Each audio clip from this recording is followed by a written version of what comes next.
Can also go live on our own channel. So this thing is for the consumption of South Sudanese. Huh? Yeah. Huh? Yes. I should talk knowing I'm talking to South Sudanese, not Kenyans.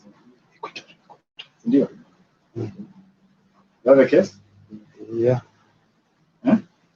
You speak. It is for South Sudanese. You know we are live, huh? Hmm? Okay.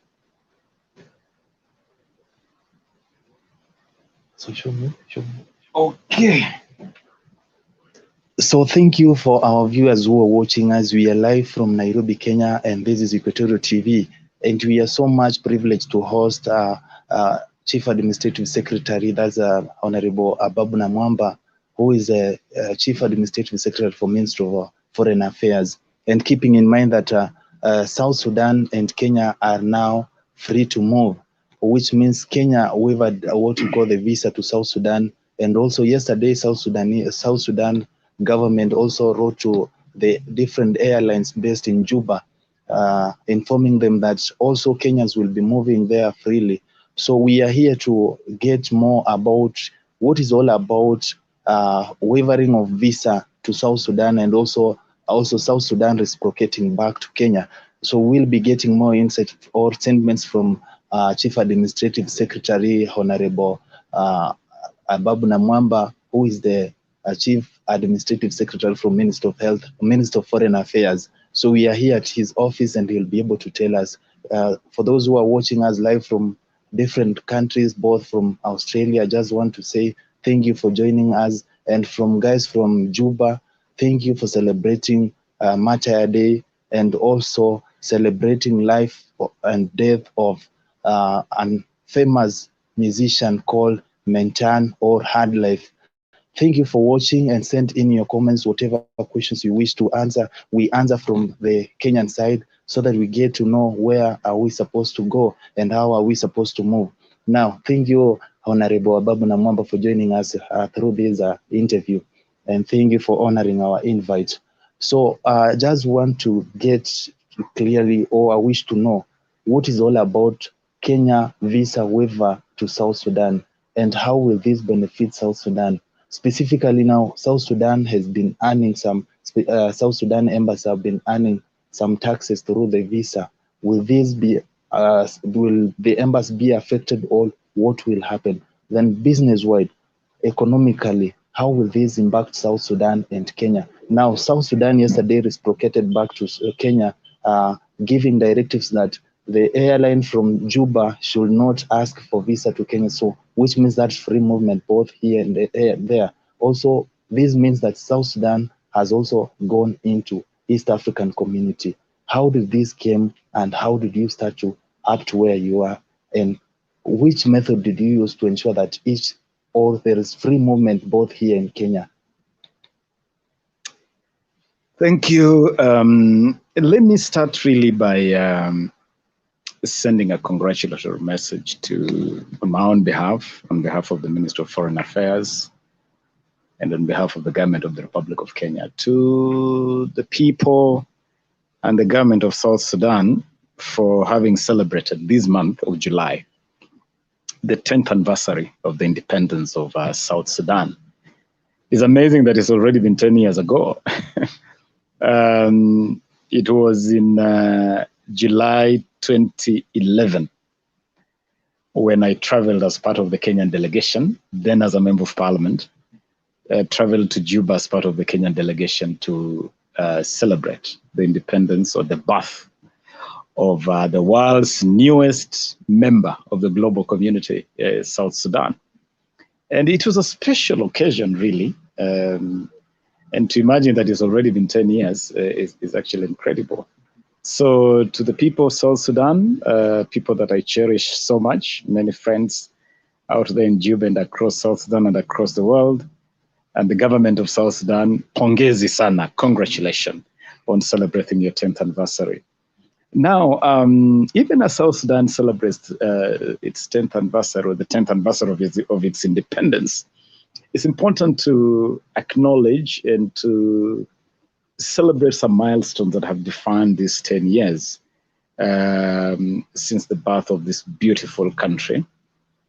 One, in the 10-year period, South Sudan has become a member of the East African Community, full-fledged member of the EAC, the youngest member of the EAC.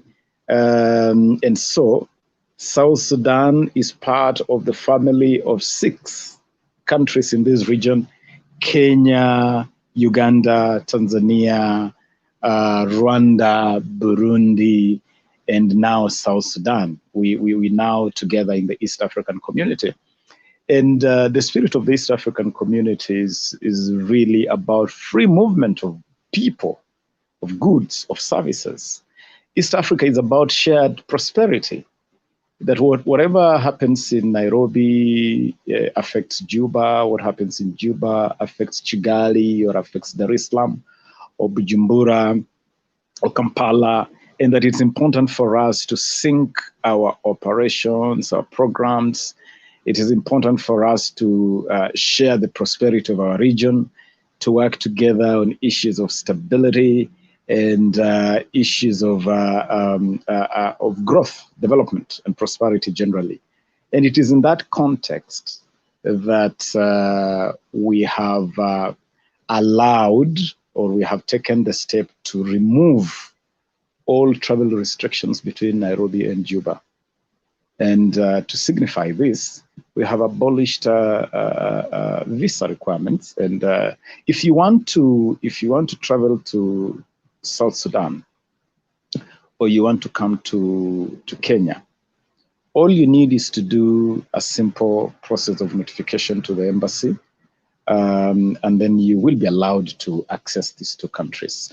I really want to celebrate this, and also celebrate the fact that it has happened very fast. It is only a month ago that we traveled to Juba. We were in Juba, Cabinet Secretary Rachel Mamo and myself and other officers of this ministry. And we met President Salva Kiir, Mayardit. We met Foreign Minister Beatrice Yani. We met Vice President Dr. Riek Machar. And in all our conversations with all these leaders of the government of South Sudan, we recommitted ourselves to strengthen the bonds that tie, or the bonds that sort of define the relationship between Kenya and South Sudan. A very good relationship, really, a very special relationship. You, of course, know that the nation of South Sudan is very special to Kenya. And Kenya played a very prominent role in the birth of this nation. Indeed, when you go across Kenya, you'll see hallmarks of this birth, the birth of the nation of South Sudan, in very many parts of Kenya. You go to Naivasha, Machakos, Eldoret, Karen, and many parts of this country, you'll see the telltale signs that remind you that South Sudan was born here. And that is why Kenya normally looks at South Sudan with a very soft heart, we normally celebrate a lot when there is anything good happening in Sudan. Anytime South Sudan succeeds, we celebrate that success as our success. And anytime there is any pain in South Sudan, that pain is felt in Kenya. And that is why the conflict that has defined this beautiful country over an unacceptably long period of time has been very painful to Kenya. No surprise that Kenya has played a very prominent role in the pursuit of lasting, sustainable peace in South Sudan. I have personally been part of that journey for the last 3 or so years. And every time I go to South Sudan and see that there is actually a commitment to hold this peace together. As I said, I was in South Sudan last month, and talking to President Salva Kiir, and talking to Vice President Dr. Riek Machar, and talking to my other friends. I have friends all over government in South Sudan. I'm impressed by the commitment to ensure that the South Sudan peace holds. And as a neighbor, Kenya as a neighbor, the East Africa community are the first neighborhood for South Sudan. We have a primary responsibility to support South Sudan in every way to ensure that this peace holds, and South Sudan then can play its rightful role. This is a beautiful country with beautiful people, amazing people. It's a country that endowed with so much in terms of natural resources. South Sudan can, for instance, supply the whole of the East African community with maize if it settled down and invested in maize farming. Fertile soils, good rains, most of the year. The oil of South Sudan can power the industrial growth of the East African community. The people of South Sudan are an amazing people. And so you are talking about a country whose full potential needs to be unleashed. And when the full potential of South Sudan is unleashed, South Sudan will fly. And when South Sudan flies, the whole of East Africa will celebrate and will fly along with South Sudan. And one of the ways we can support South Sudan is to remove restrictions that hinder movement of people, that hinder trade and commerce between our countries. And that is why Kenya is very serious about opening our borders and allowing people to move freely, and allowing goods and services to move freely so that we can trade amongst each other. It is ridiculous, for instance, for Kenya or for South Sudan to trade more with the United Kingdom or to trade more with the United States of America than with each other. We are in the same neighborhood. Our culture, our development needs are much more similar within this neighborhood than with countries outside this neighborhood. So primarily, we should be doing more with each other. But you can't do more with each other if you're restricting movement of people, if you're restricting movement of goods and services. And that is at the core of these measure to ease movement between our two countries. You asked the question of loss of revenue, because you see, when you apply for visa, you pay some a few dollars, and it's revenue generation for the mission, for the country. But really, that is nothing compared to the benefits that would accrue if you allowed free movement of people, goods, and services. The trade volumes that are likely to increase between our two countries is enormous, and therefore, talking about laws of visa payment revenue, that's a minuscule. It's really it's negligible. It's negligible. It will be more than compensated for by the volume of trade that is going to happen between our two countries. And remember, again, within that context of the East African community and the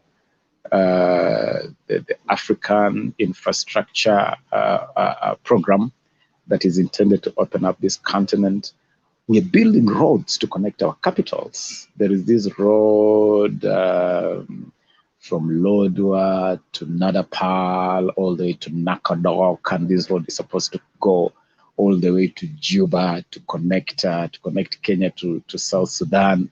It's a road that is going to see a very sharp increase in the volume of goods and services that will cross the border of Kenya and South Sudan. Remember, South Sudan is also part of the bigger LAPSET dream, bigger LAPSET program. And the purpose of LAPSET is really to open up this region so that South Sudanese goods can find their way to Lamu port for export. And goods from across the world can find their way to Juba and the rest of South Sudan through Lamu and along this road that I've just described. And therefore, if you want all these to be beneficial to South Sudan, to Kenya, to the East African community, to the African continent, you want to allow people to move and goods to move without restriction. Remember, a couple of years ago, we also acceded to the African Continental Free Trade Agreement. The purpose of the African Continental Free Trade Agreement is to open up our Africa, is to allow Africa to Africans to interact, Africans to trade more amongst each other. And when you're talking about Africa, you're talking about 1.2 billion people. 1.2 billion people. That is a hell of a lot of people. When you talk about East Africa, you're talking about 180 million people. 180 million people. That's a large number of people. And the countries within this region and the countries within Africa must think beyond our small borders. Kenya must think about beyond the 48, 50 million odd Kenyans and think East Africa, so that you're talking about a market of 180 million instead of 45, 46, 48, 50 million. We should be thinking about the 1.2 billion continental market that defines the African continent. And so programs like the Lake Victoria Ring Road, for instance, a ring road that is supposed to run around the Lake Victoria Basin, connecting Kenya to Uganda, to Tanzania, to Burundi, not only along the Lake Victoria Basin, but also not only in terms of the physical infrastructure, but also in terms of the waterways. And you know, for instance, that East Africa is already opening up the old navigational routes from Kisumu to Port Victoria to Jinja, Bukoba and Musoma in Tanzania. All those port facilities around the Lake Victoria Basin are being facelifted and redeveloped so that we can have traffic both on land in terms of the Lake Victoria Ring Road and through our waterways, primarily through the waters of Lake Victoria. And all this must then be seen in the context of allowing our people to move freely. Let me just conclude by saying that it is really disingenuous for Africans to continue being restricted by these manifestly imperialistic colonial borders that were arbitrarily drawn in some strange conference in Berlin, the famous Berlin conference that was chaired by Otto von Bismarck. And then they arbitrarily drew these borders and say, okay, the border of Kenya will pass here, so this is how Uganda will look like. And we can really, in this day and age, when we talk about globalization, we're talking about multilateralism. In this day and age, when people have become so interdependent, we shouldn't be held back by these colonial borders.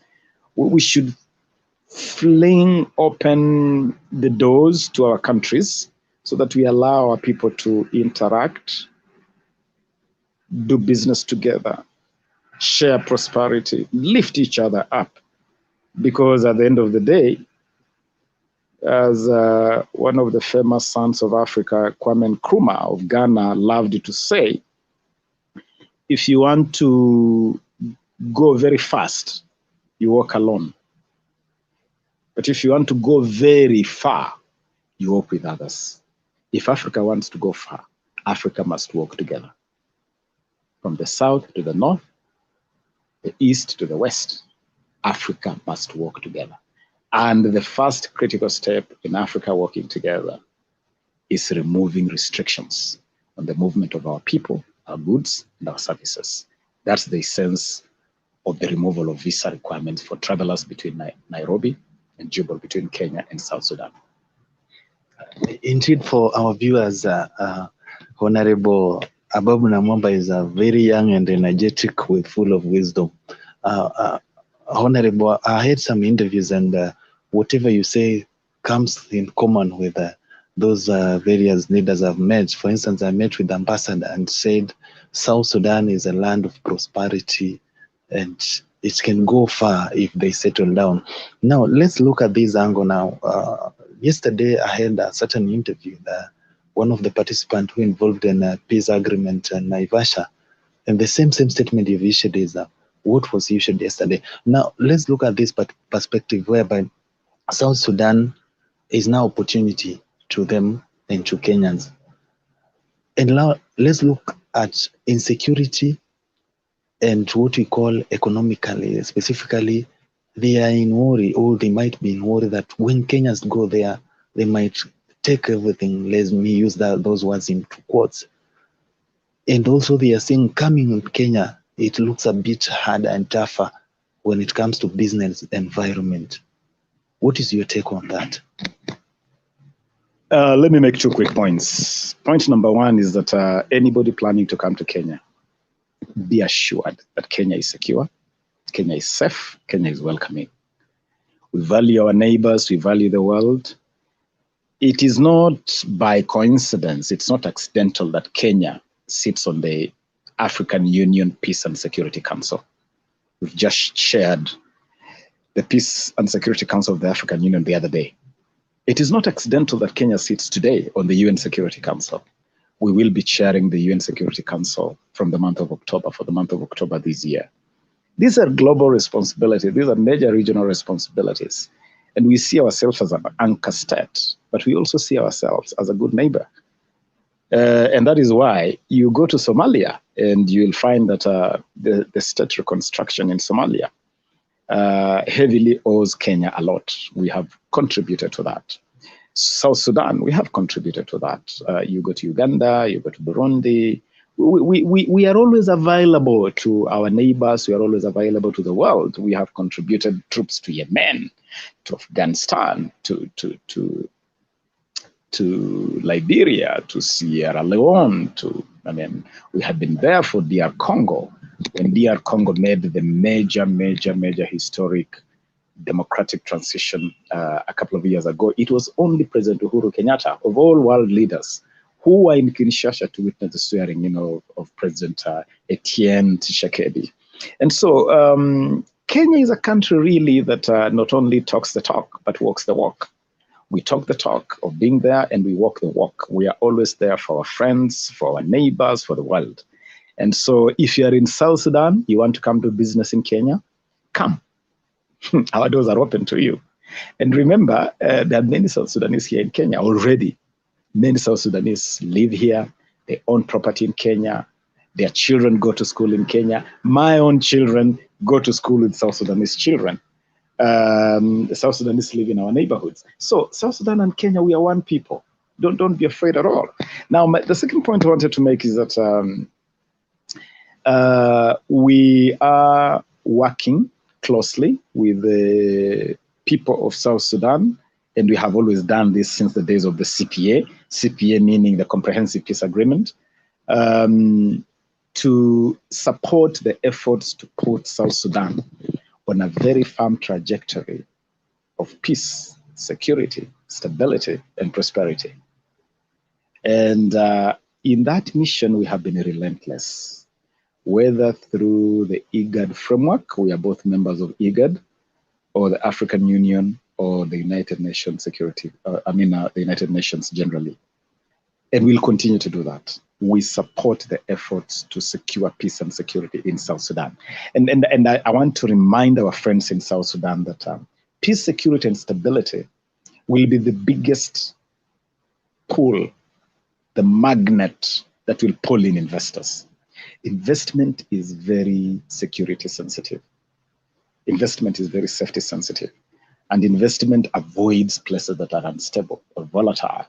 And for South Sudan to attract investment that can help to fly this beautiful country high, we must invest heavily in making sure that South Sudan is peaceful, is secure, is stable, and ultimately becomes prosperous for the people of South Sudan. And on that mission, South Sudan can count on Kenya.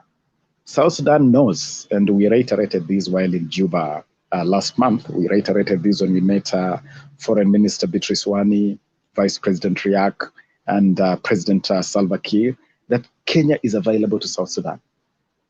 And anytime an agenda on South Sudan comes to the UN Security Council, while Kenya is on the UN Security Council, South Sudan knows that Kenya is a voice for South Sudan on the UN Security Council. And therefore, South Sudan can be very comfortable that in Kenya you have a true brother, true sister, a true ally. on all levels, and we want to count South Sudan in similar terms. Yeah. So, indeed, it is very interesting and a very statement with full of wisdom. For our viewers who are watching us, thank you for sending some comments from the other side of Facebook, and those who are streaming live from YouTube. The Kenyan side, you can get us on YouTube and Facebook Live, and the other side from Canada, UK, you can watch us on through various channels, and you can get us and send some comments. We are live from Nairobi, Kenya. I'm your host, Kaka Juma, and so much privilege to host a man with wisdom. When we say a man with wisdom, it means he has words. So, Honorable Ababu Namwamba, who is the Chief Administrative Secretary, Minister of Foreign Affairs, and we are so much delighted to host him because he's a man of a very energetic young man and full of wisdom. They say wisdom is all about the old people, but here it is opposite, Honorable Ababu Namwamba. Thank you for honoring our invitations. So when we come to the other side, now let's talk about when you go to South Sudan, you want to carry the feasibility test on business. Do you think there is what you call favorable business or environment where you can do business? And is there, when you sat down and discuss some issues, is there any policies like here in Kenya, any policies that can be implemented in South Sudan, or what are they required to do in order to have many investors to invest in their countries? Let me admit that South Sudan has always been attractive to Kenyans, and Kenya has been a significant investor in South Sudan across the sectors: finance, insurance, construction, oil and gas, even agriculture, transport, travel. So South Sudan remains an attractive destination for Kenyan investment, and will remain so, because as I've said repeatedly, and I never tire to say this, Kenya and South Sudan are joined at the hip. We are one. And we are available to support South Sudan in developing capacity to improve the investment environment, policy, legislation, measure that can make South Sudan more attractive to investment.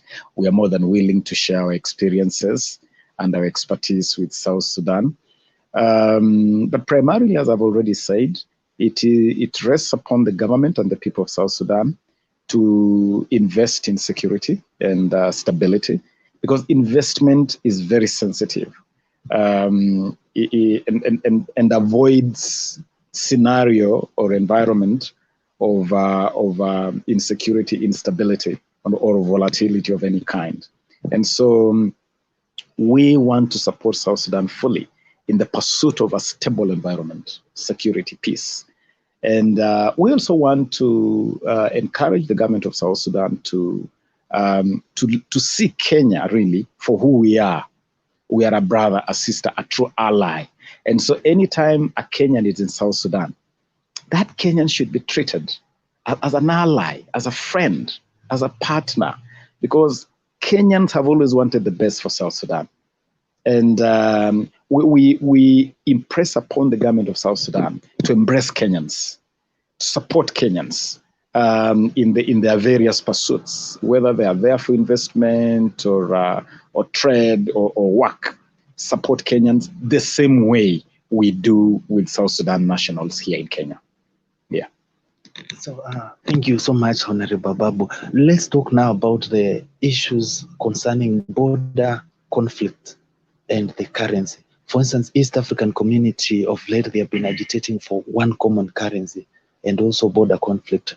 How will you resolve, or as a country, how specifically East African community, when you come together, when do you think you will resolve this issue of one currency and also the border conflict? Because keeping in mind that Kenya and bordering Kenya and South Sudan, they might be having some conflict, Kenya and Ethiopia, or any other boundaries. What are some of the measures you put in place to ensure that the borders are secure and also you come to one common currency? There are no border conflicts within the East African Community region. There are discussions to iron out issues that touch on confirmation of border points. 3 weeks ago, I was in Mombasa, opening a very special workshop that brought together border experts from Kenya and South Sudan. And we are looking at the Lemi Triangle to just ensure that we sort of identify the beacon points and clear out any issues with regard to the Kenya-South Sudan border in that region. We have triangulated the discussions. Triangulation means that it's a triangular conversation between South Sudan, one tip of the triangle, Kenya, one tip of the triangle, and Uganda, the other tip of the triangle. So it's a triangular conversation between Kenya, Uganda, and South Sudan, because our border in that region of the Lemi Triangle is triangulated. We meet together at a certain point, South Sudan, Uganda, and Kenya. And we've been having this conversation just to clean up that meeting point. It is definitely not a conflict. I wouldn't use the word conflict to describe it. It's a very brotherly, very sisterly conversation. We have made very, very good progress, and I have no doubt that it's going to be resolved amicably. Without a doubt, we are going to resolve this amicably because there's nothing to disagree over there, really. We will agree. On the question of the single currency, it's important that East Africa moves to a regime of a single currency. And there are efforts towards that, efforts through the framework of an East African monetary union. It's not easy. I mean, if you look at the history of the euro, for instance, the journey that the European Union traveled to adopt the euro as a common currency for the European Union was not easy. It involved a lot of time, a lot of discussion, a lot of studies, it's a balancing act, syncing the economies. And remember, the economies of the East African community are at different levels in terms of their strength, their growth trajectories, and all that. You got to balance all these dynamics. It's not an easy thing. It's not an instant coffee kind of thing. But what's important is that the conversation is going on. The conversation is going on within the framework of the East African community. And ultimately, we will agree not only on a monetary union in terms of having a common currency for East Africa, in similar manner that we used to have the shilling as the currency for Kenya, Uganda, and we used to have the East African shilling. And the East African shilling could transact in the three original members of the East African community, Kenya, Uganda, and Tanzania. Yes, we can go back to a regime where we have a common currency for the 6 members of the EAC. And by the way, it's now 7, because the DR Congo has just been admitted as the 7th and newest member of the East African community. So we should get there, because ultimately we want a political federation. We want a political federation or political confederation, whatever you call it, that can bring the whole of the East African region under some kind of harmonized region, sharing certain irreducible minimum values, whether they're values of democracy or democratic culture, or our African culture, or economic activities. We are headed there ultimately. We should get there. So thank you so much, Honorable. So let's talk now about economic variations. So as you have referred to, when you go to East African community, it might be, into quotes, might be thought that there is a certain country that might be benefiting from or enjoying the monopoly. What have you done to ensure that each and every members of East African community are equal and equally shares the resources, and all economical issues are on the same layer and the same level? The word is more equity, is more about equity than equality. But by and large, every member of the East African community has got something to contribute. The moment you come under this flag, there's a reason why this flag hangs here behind me. This is Jumuiya ya Afrika Mashariki. This is the flag of the East African community. And we fly this flag everywhere. We sing the anthem of the East African community besides our own Kenyan flag, because we acknowledge that we are stronger together. We are stronger when we are more.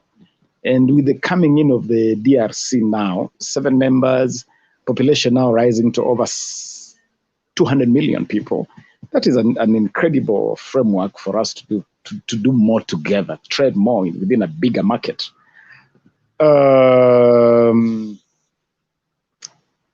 I have no doubt that every single member of the East African community has something unique to contribute. Whether you talk about agriculture, and I just said, South Sudan can feed East Africa if they were to grow maize for this region. Kenya already supplies tea, okay, to this region. Uganda gives very good coffee to this region. Okay, South Sudan is giving oil to this region. And the Kenya Airways plays a very critical role in terms of air travel in this region. And you can have Kenyan tea, okay, that is transported by Kenya Airways, processed for the whole of this region. Similarly, you can have maize in South Sudan, or oil from South Sudan. That is, let me take an example of oil, by the way. If oil is produced in South Sudan, that oil can be refined either in Mombasa or even in Dar es Salaam, okay? Making it easy for one product from one country to be beneficial to 3 countries at a go. The same oil, if processed or refined in Mombasa or Dar es Salaam, can be used to power Kenya Airways, okay? Or Uganda Airlines or Rwanda Air, okay? Making it easy again for the same product that is locally produced in one country, powering the economy of several members of the East African community. And this is exactly what I'm saying, that every country can offer something to this region. Every country has got something where it is better than another. It's called comparative advantage in economics, so that each country can invest in something where it has a comparative advantage. But this region can also be marketed as a package, okay? We can our oil processing and refining for the economies of the region. We can share East Africa as a single tourism package, so that if you're marketing East Africa, we can tell travelers from China, from USA, from Brazil, that the moment you land in Kenya, okay, you can enjoy the Masai Mara together with the Serengeti, okay, as a single package, meaning that you have brought through the Mara and the Serengeti and the neighboring parks. In fact, the Mara and the Serengeti is one continuum in terms of ecosystem. It's one continuum, only broken by a Muzungu border, okay, or a colonial border, but it's one really. And Mara, Serengeti, and you end in Rwanda, where you have amazing baboons and chimpanzees that side. You'll end up in the Rwenzori Mountains of Uganda, which is that same chimpanzee baboon belt, okay, from Rwanda all the way to the Rwenzori Mountains. You can do a package around the Great Lakes region, and you're talking about Lake Tanganyika, Lake Victoria, Lake Choga in Uganda, and so you can package East Africa as a single package, okay? People need to know, for instance, that you can do an amazing road trip from Mombasa to Tanga, Bagamoyo, and from Bagamoyo end up in Zanzibar, an amazing tourism belt that would take you on a package of Kenya and Tanzania together. So you can do it. You can actually develop this region if you look at the bigger picture, and I can assure you, the bigger picture will certainly be more beneficial to the people of East Africa, more than if you look at little fragments of each country doing their small things on their own. We are definitely stronger and more prosperous together. So, Honorable, let's now discuss what should South Sudan copy from Kenya, because Kenya is now a little bit higher compared to any other East Africa community in terms of investment. What should they do to ensure that they attract more investors and have more investment companies for at their particular level? I've already said this. The investment regime is sensitive. Kenya has done quite a bit in terms of putting in place the right policies, the right laws, the right practices, an investment culture that is attractive to investors from across the world. That is an experience that we'd definitely be happy to share with South Sudan. But it also boils down on stability. Investment is stability sensitive. And therefore, that's an area, again, which we want to see happen in South Sudan. We want investors to take confidence that the investment in South Sudan is secure, is safe, and is productive. Anytime, anywhere, Kenya is ready through investment fairs, trade fairs, and all that. Kenya is ready and willing to share our experiences, our expertise with South Sudan. There's also the question of human resource. Human resource is important because investors want to come to an environment where they know they can hire certain skills easily and affordably available. Again, Kenyan universities, Kenyan training colleges have been available to the people of South Sudan to offer skills. And I want to encourage Kenyan investors in education. Invest in South Sudan, open schools in South Sudan, open training centers, colleges in South Sudan. I know, for instance, Mount Kenya University opened a branch in Rwanda, in Kigali, which has done very well. Open another one in Juba and help build the training and human resource development of South Sudan, because investment is also, skills. The right skill set is also a magnet for attracting investment. So in all those areas, Kenya will definitely be glad to continue being useful and supportive of South Sudan. Indeed, it is an interesting interview, and we wish if it could have been more and more time, but because of 1, 2, 3, 4, I wish just to get the sentiments from Honorable Abab Namwamba, the last sentiments. For our viewers who are watching us, keep on sending your comments and tell us what you feel and how it was and how it should be done. We are live from Nairobi, Kenya, and so much privilege to host Honorable Abab Namwamba, the Chief Administrative Secretary for Foreign Affairs. And we are also so much interested and we are so much privileged to get the sentiments from him. He's a man of words, energetic young gentleman, let me use this, a gentleman with more and more wisdom. Honorable, just to get your final remarks on what should be done generally as we part our ways. Really, to tell the people of South Sudan, it has been a privilege for me. In fact, if I look back on my time here at the Ministry of Foreign Affairs, and even as a member of parliament, because while a member of parliament, I also led a group on Friends of South Sudan, which was a very active parliamentary group. It has been a privilege for me throughout all this time to be part of the journey of the nation of South Sudan. I want to see South Sudan that is stable, secure, peaceful, prosperous. I want to tell the people of South Sudan at the end of the day, we may support you, we may talk to you, but at the end of the day, the peace, security, stability of South Sudan rests in your hands. And we have faith in you. And we pray for you and we support you. We want to continue celebrating South Sudan as a peaceful, secure, stable, and prosperous country. Not for one section, not for the government, but for all South Sudanese. The people of South Sudan deserve peace. They deserve security, they deserve stability, they deserve prosperity. And therefore, if you have a responsibility as a leader, from president all the way to the local administrators, please let us all work towards giving the people of South Sudan, the men, the women, and more so the youth and the children of South Sudan.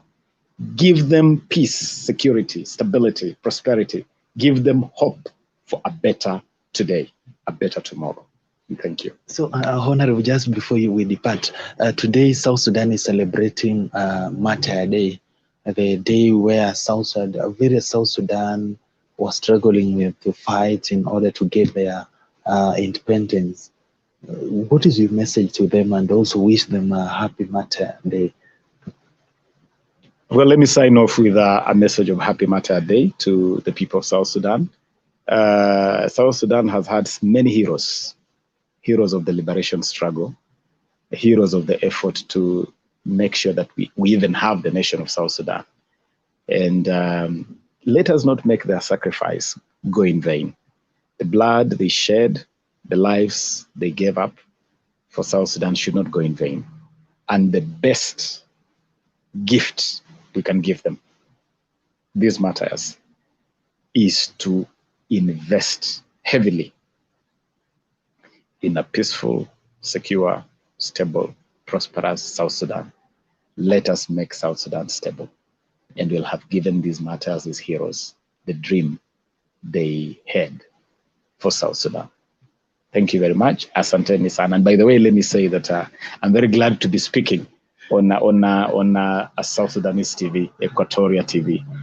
This in itself is also a signal, is a sign that South Sudan is growing. Yeah, because media is important, not only for letting the world know who South Sudan is, but also marketing South Sudan. And so for Equatoria TV and the rest of the South Sudan media, please market South Sudan to the world in the best way you can, so that the world can continue supporting South Sudan and the world can continue coming back to South Sudan. Thank you. Indeed, it was a very wonderful and statements with encouragement. Thank you so much, Honorable Babna Mwamba, for accepting our invite and also coming through and also discussing on matters that with high independence minded. Thank you so much, and we are utterly humbled before you. Thank you for our viewers who are watching us live from Australia. I've seen several comments, but I'll not be able to read them. But with time, we will be able to sample out and give you the feedback. We are live from Nairobi, Kenya, at the Minister of Foreign Affairs office. And we are hosted by Honorable Babna Mwamba. As I told you, he's a man with words and also an energetic young gentleman.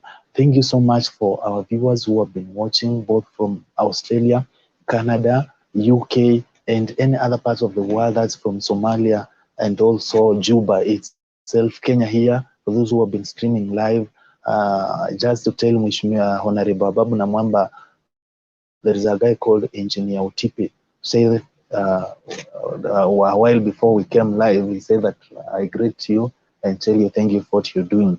Also, Babna Mwamba is also a mentor to young and gentlemen who are also, they have aspirations of being politicians. Through him, he has encouraged many young and ladies, and both gentlemen and ladies. Thank you so much. As we end this show, I want just to wish you a happy Mother Day as you celebrate. Also remember to be your brother's keeper. And also as we mourn our own, that is an artist with the name Mentan, all called Hard Life. As we mourn him, also let's remember how South Sudan should be in future. And those guys who are watching us from Kenya, thank you for joining us through live streaming. That's on Facebook and YouTube, Instagram, and the other guys from the other world, the rest of the world. Thank you for watching. And this was Equatorial TV live show or live interview from Nairobi, Kenya. From the bottom of my heart, I just want to say thank you for what you've done.